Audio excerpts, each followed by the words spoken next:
Behind our house in Dickinson, in the backyard, I had built a platform for photography blind using construction scaffolding, each section under 7 feet high, so that I could film a pair of pileated woodpeckers that were building a nest in one of the dead trees in the yard. I built a scaffold next to that tree.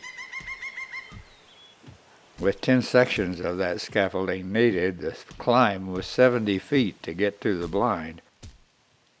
It took about 30 seconds to get there.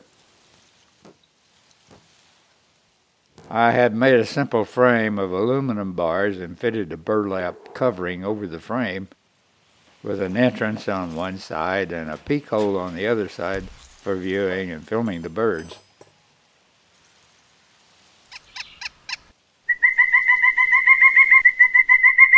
As they continued to do their work, Shannon wanted to follow me up, sometimes even as the woodpeckers were working. Usually, the pair wouldn't abide there very long, from either Shannon or me.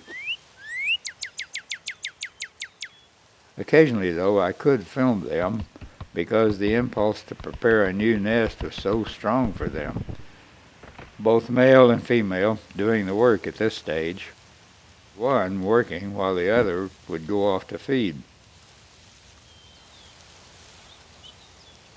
Shannon was 5 years old that spring, and that was a pretty good climb for him, and he was determined to do it.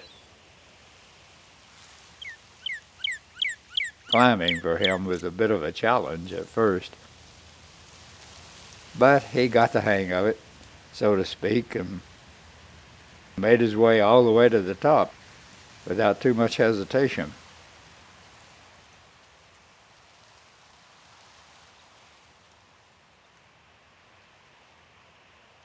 It was a pretty long trip up for a little kid, though.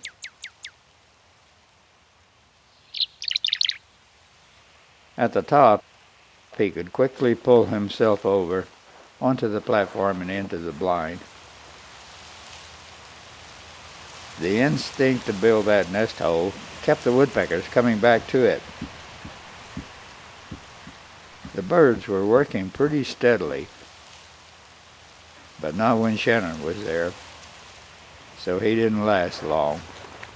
Coming down looked to be more effort than going up for him, and just a little moment to show off. He had kind of a cavalier attitude about it all.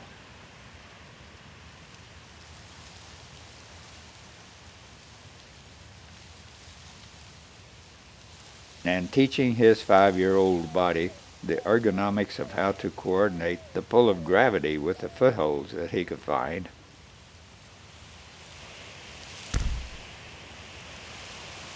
And finally, down again.